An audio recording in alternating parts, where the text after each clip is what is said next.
Ladies and gentlemen, you are listening to the number one pro wrestling podcast on YouTube, TikTok, and X. Ladies and gentlemen, this is the AWM Studios podcast. Please welcome your host, Barry Wolf. If you haven't done so already, please subscribe, and click that bell icon to stay notified for every single time Barry Wolf drops a video right here on YouTube.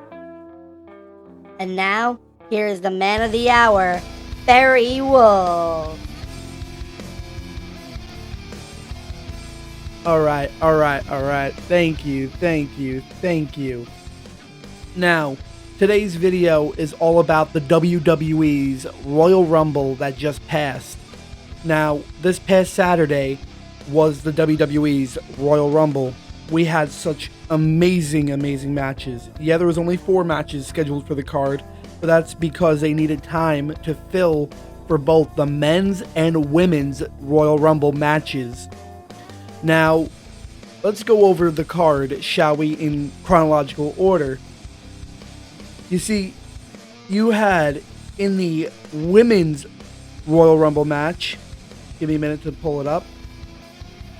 You see, in the women's Royal Rumble started the pay-per-view off.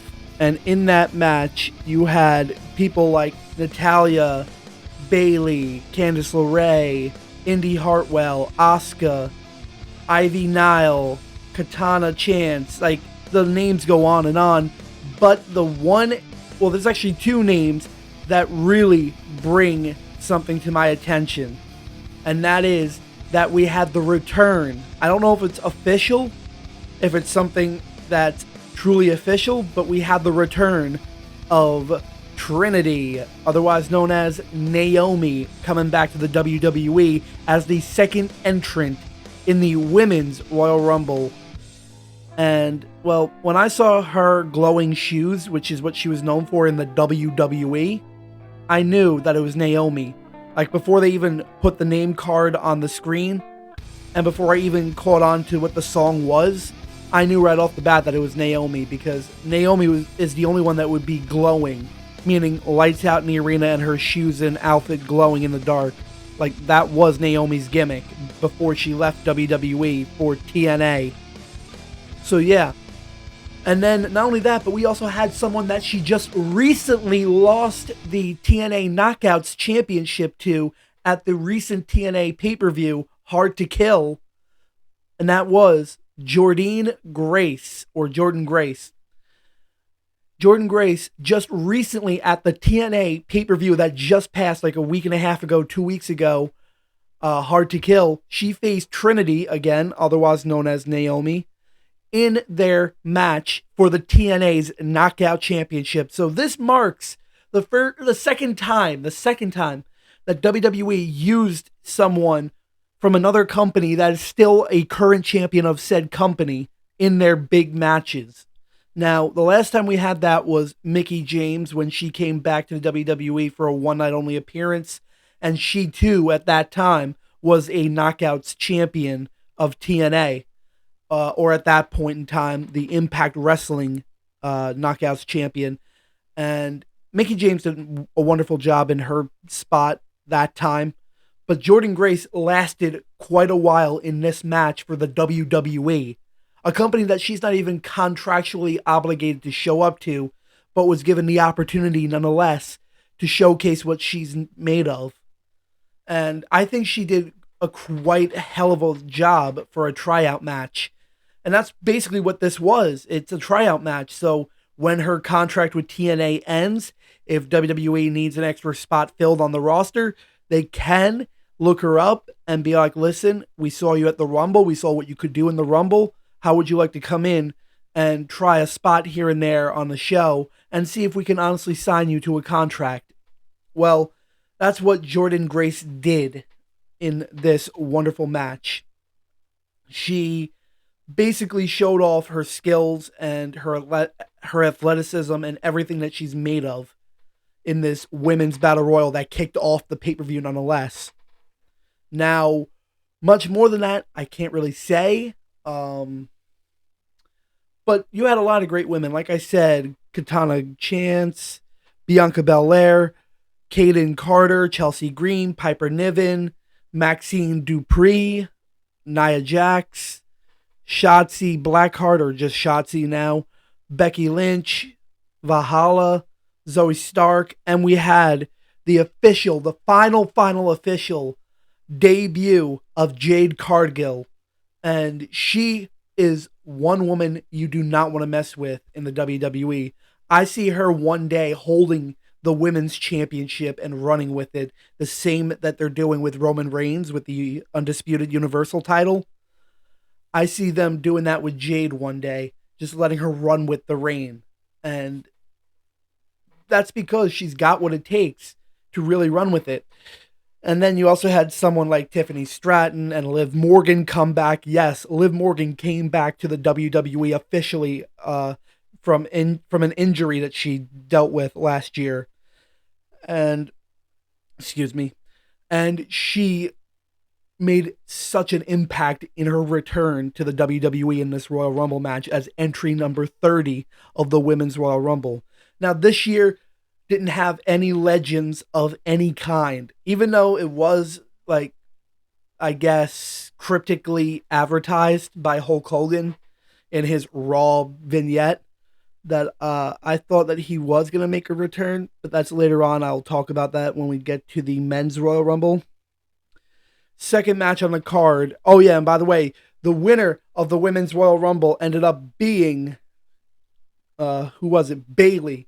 Bayley, congratulations for winning the 2024 WWE's Women's Royal Rumble. You are now on your way to WrestleMania for a championship title shot. So congratulations, Bayley. Hopefully you can run with it and do something with it too. Now let's move on to the second match on the card. The Fatal 4-Way for the undisputed WWE Universal Championship. You had Randy Orton taking on AJ Styles and LA Knight, as well as the current reigning and defending WWE's undisputed Universal Champion, Roman Reigns. Now, this match, I'd give it a 3.5 out of 5-star match. Wasn't all that entertaining, but there were spots here and there that really, really were done well. But in my opinion, it just wasn't what I was expecting. I mean, I could have expected a lot more out of it, but there was a lot of more like boring sleepaway spots that you could just get up and it was like a popcorn spot or a bathroom break spot that you can just get up and use the bathroom and you really wouldn't have missed much. But that's just me. So now I'm going to take a quick break. We're at the 9 minute 40 second mark. So I'm going to take a quick break and I will be right back with more from the AWM Studios podcast on the topic of the WWE's 2024 Royal Rumble pay-per-view. I will be right back with more after these messages.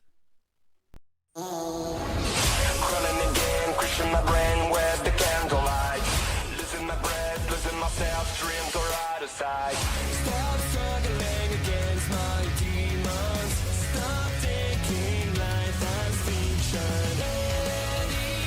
Burn, burn, burn. Burn the pain, burn the lies, burn the fear inside myself. And burn it all again. It's the right time to escape.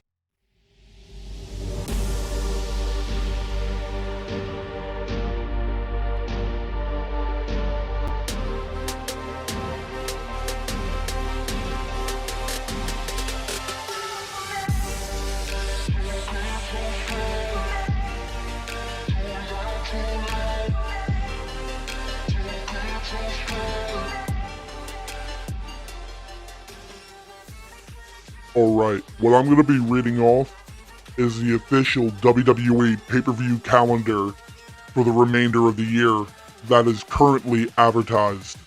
So, bear with me. Alright, we just went through the Royal Rumble this past Saturday. So the next on the scheduling list will be WWE's NXT pay-per-view known as Vengeance Day, which is scheduled for February 4th, live from the F&M Bank Arena in Clarksville, Tennessee. That is NXT Vengeance Day, February 4th. The next one will be February 24th, live from Optus Stadium in Perth Amboy, Australia, as they are bringing to you WWE's Elimination Chamber pay-per-view premium live event. After that, like I said, I'm only mentioning WWE pay-per-views. The next one after that for WWE will be NXT Roadblock on March 5th. That's March 5th. Roadblock live from the Capitol Wrestling Center in beautiful Orlando, Florida. Next one on the WWE docket will be the WWE's Royal Rumble on April 5th, Friday, April 5th, live from Wells Fargo Center in Philadelphia, Pennsylvania. Then the next night will be actually no, that would have been Thursday. This is Friday. Friday, April 6th will be NXT Stand and Deliver, also from the Wells Fargo Center in Philadelphia. This is during WrestleMania week, by the way. The next one on the docket will be WrestleMania Nights 1 and 2 on April 6th and 7th, live from Lincoln Financial Field in beautiful Pennsylvania, Philadelphia, Pennsylvania. Then, the next one on WWE's docket, gotta get through this, NXT, The Great American Bash. That's right, NXT's The Great American Bash, sometime in July. Nothing has been announced yet, but just stay tuned, because in July will be NXT's The Great American Bash. Thank you again for listening to this commercial break, and let's return to the AWM Studios podcast with your host, the greatest manager in all of professional wrestling today on the independent circuit, Barry, the agent of future champions, Wolf.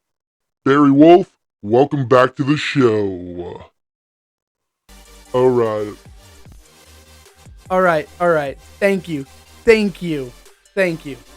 Oh, and I also want to mention the next one on the docket would have been sometime in August at the Capitol Wrestling Center again in Orlando, Florida for NXT Heatwave.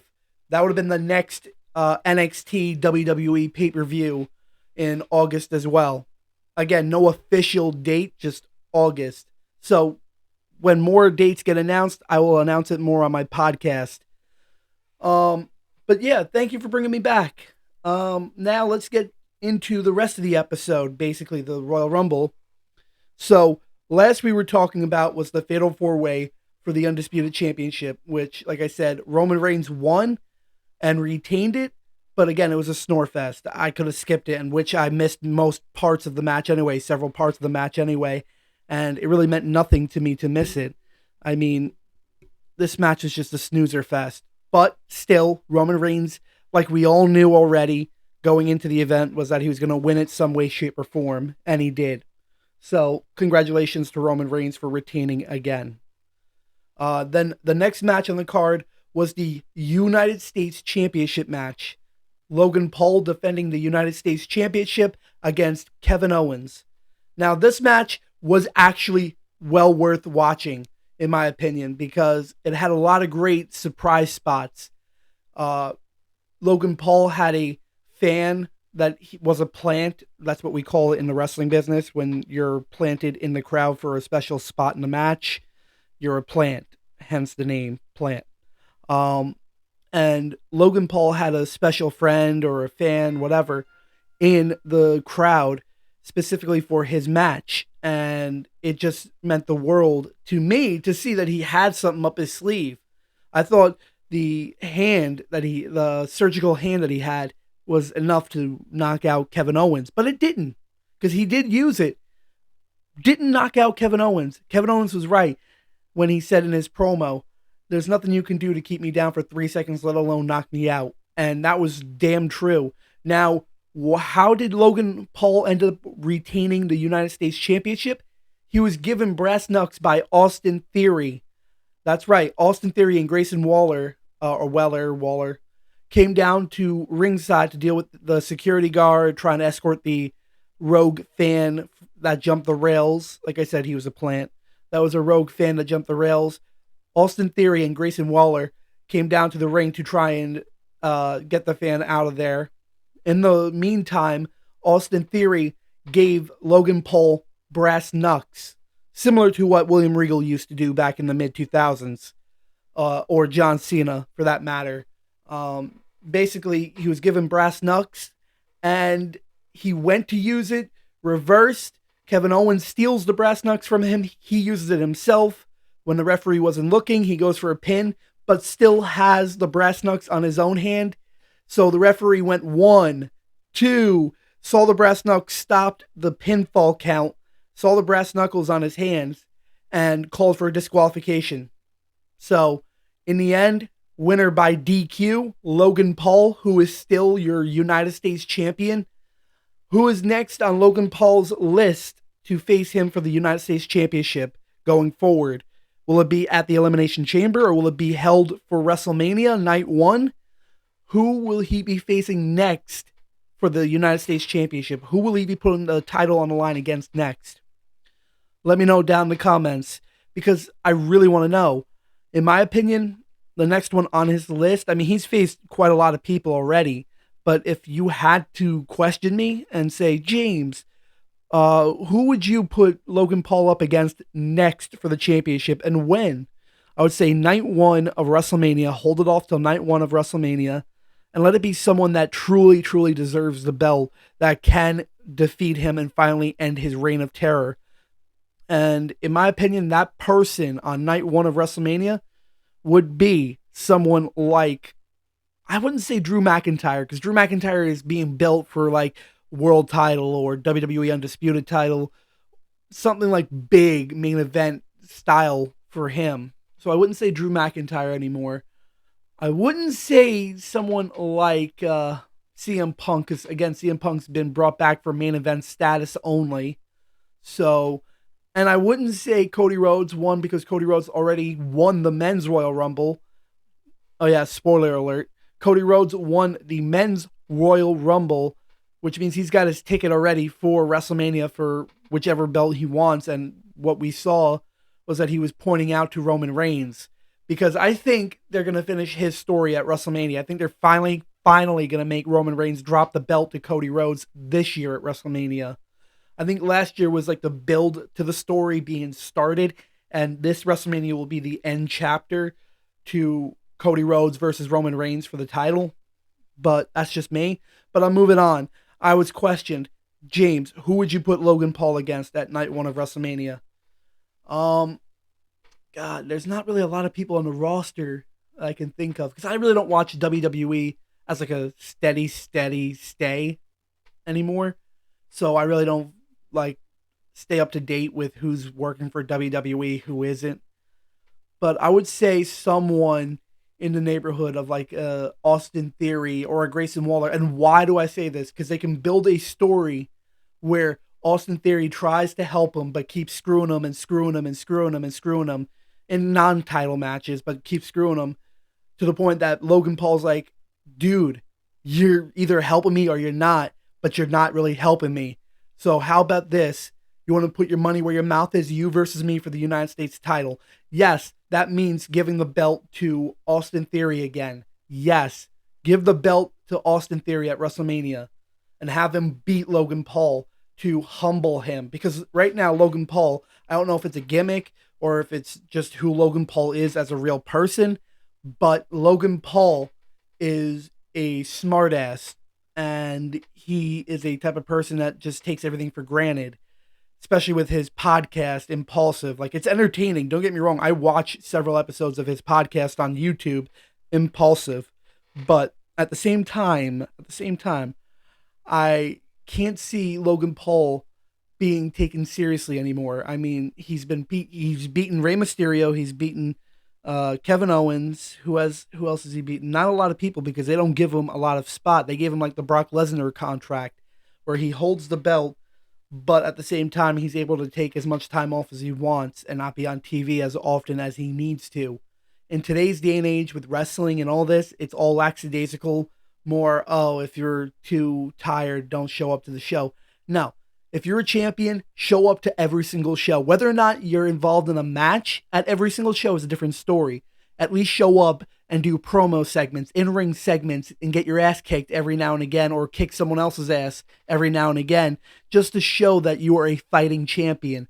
Do it like they used to do in 2003, 2004, 2005, 2006, 2007, 8, 9, 10. Like where it actually meant something to be a champion of any kind. Tag team, United States, Intercontinental, Women's, World title, WWE title. Didn't matter what kind of a champion you were a fighting champion and you would put your money where your mouth is. Whether you're in a match or not, you would still kick ass or get your ass kicked. And it still meant something to be on TV every single week. No one was taking time off with the belt just because they didn't want to work a certain day. No one was doing that back then.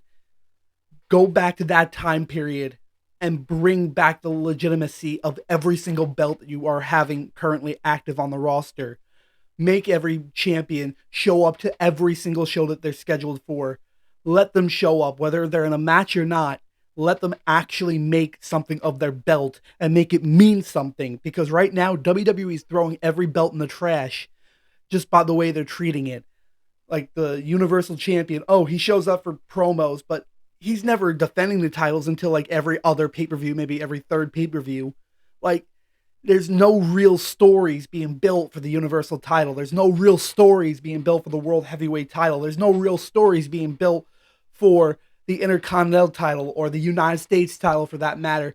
Like, no, I can't remember one big story outside of like a WrestleMania or a Royal Rumble, like where the world titles really meant something. Like, I can't really think of any. Please correct me if I'm wrong down in the comments. I don't want to go on this long rant and be like, well, the world titles mean nothing, but yet they actually have. Like I said, I don't follow WWE like I used to 5, 7, 8 years ago. So please, if I'm wrong about a certain topic, let me know down in the comments. I will not criticize you. I will actually take it as advice. So please, any topic I ever bring up or that I go on a rant and rave about, let me know down in the comments if I'm ever wrong about a certain topic, because I don't want to be wrong, but I also want to be enlightened if I'm missing something or not. So please let me know. What more can I say? Like I said, Austin Theory, Logan Paul at WrestleMania is what I would book. So let's move on from there, because I went on a long rant about that. The next match is the Men's Royal Rumble, where we were basically told we would have one or two legends in the match at one point or another. I'm going to list off every entrant and in chronological order.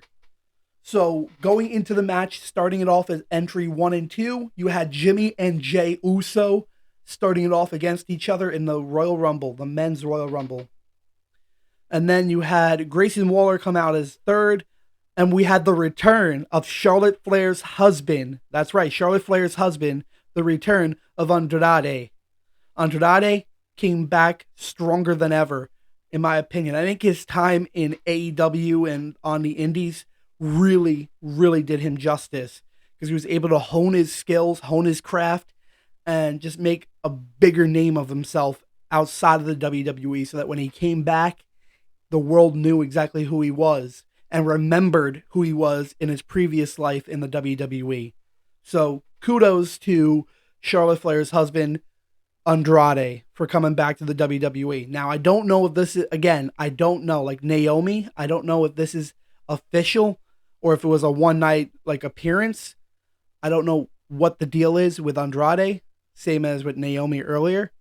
But at the same time, still, kudos to him for coming back and looking stronger and badder than ever that he's ever done.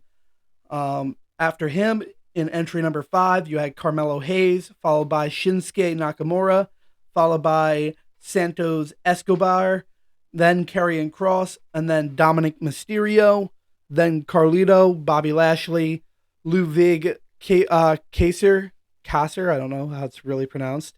Austin Theory, then Finn Balor, Cody Rhodes, Bronson Reed, Kofi Kingston, Gunther, whatever you want to call him, Ivar, Braun Breaker. Then you had the return of Omos. Now, I don't know if he's back as well or if this was again a one night appearance. I don't know because according to this, he's unaffiliated. If you check Wikipedia, it'll list it as unaffiliated. So I don't know if he's Raw, SmackDown, NXT, or anything, or if he's even officially signed, if it was just a one night appearance. But he came out with MVP, so it might be an official thing. But regardless, then we had the commentator, the announcing commentator, Pat McAfee, who had a few couple of WWE matches in his past. Pat McAfee was the 22nd entrant in the Men's Royal Rumble. Then you had JD McDonough, R-Truth, The Miz, Damian Priest. Then you had CM Punk, Ricochet, Drew McIntyre, and closing out the pay-per-view as entry number 30 in the Men's Royal Rumble, Sami Zayn. Now, this all went down until it was the last two, Cody Rhodes versus CM Punk in the Men's Royal Rumble. And this part of the match, when it was the final two, was tremendous. They knocked it out of the park. I would give it a 6 out of 5 star match. They broke the scale because of the story they were trying to tell.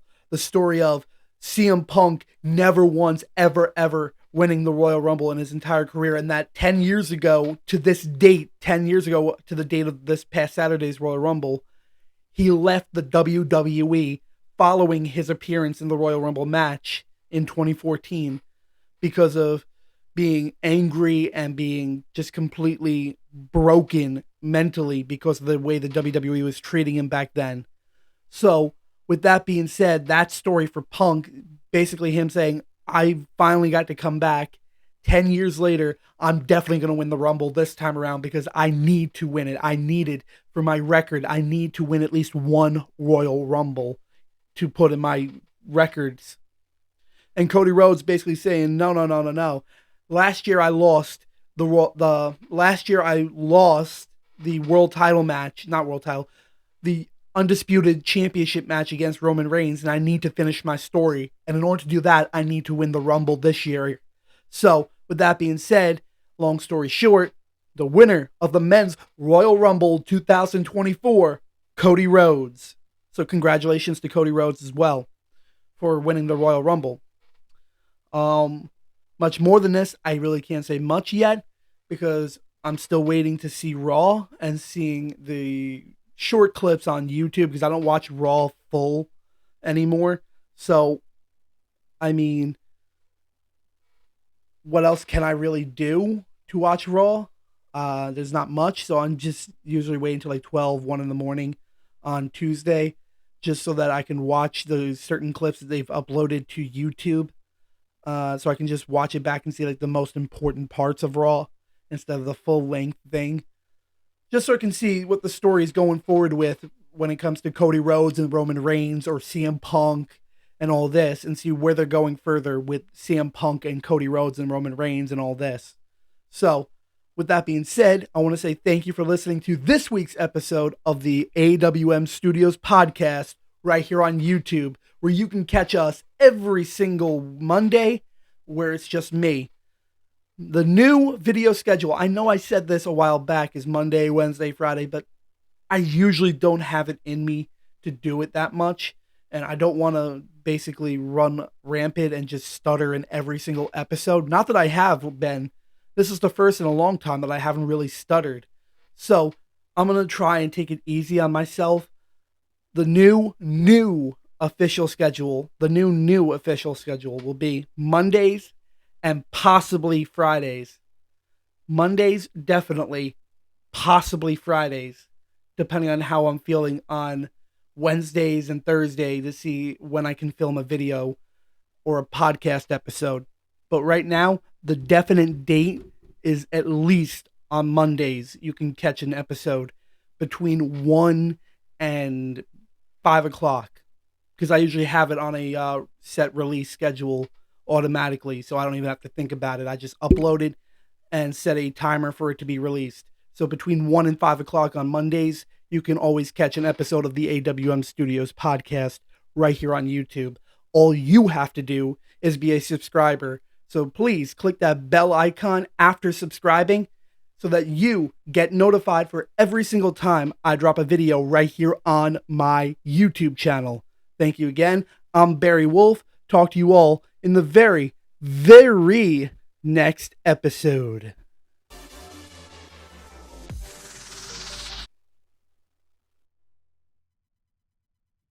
All right, I was going to try and play music, but my phone just died. So please, thank you again and have a great night. Subscribe, everyone.